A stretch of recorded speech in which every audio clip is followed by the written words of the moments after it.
what do you see as the primary driver from a business perspective of companies looking to fund carbon removal projects? Because obviously offsetting claims have become a little bit sometimes of a dirty word to some people.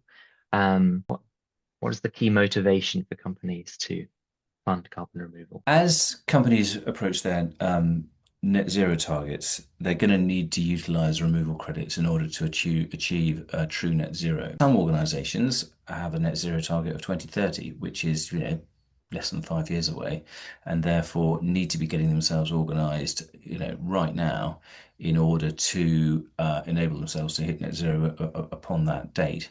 Most organizations have a sort of longer timeline, 2040 or 2050.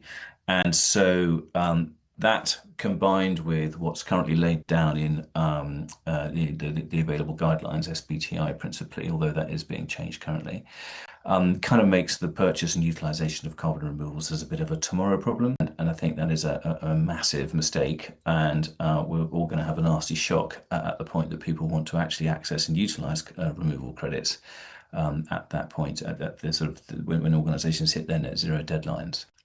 And that's because there's just not going to be the supply. And also Mm. organizations need to kind of familiarize themselves with the whole sort of how to get themselves organized around utilizing carbon removal credits to address their residual or difficult to abate emissions. And that requires them to understand the different project types, the procurement process, how to support these projects. And Yes. frankly, if you just kind of get away from net zero and sort of the actual sort of business case, then it is also super important that that organizations get involved in this now, because these project types and project developers need to scale up, and they need to scale up as soon as possible in order that they can deliver the credits. 10 billion tons a year by 2050. And you don't have to look very Massive. far to find out that we are absolutely nowhere near that right now. And so the scale up required of this sector is just absolutely enormous, and that's not going to happen if companies sit on their hands until 2049 and don't try and support that marketplace.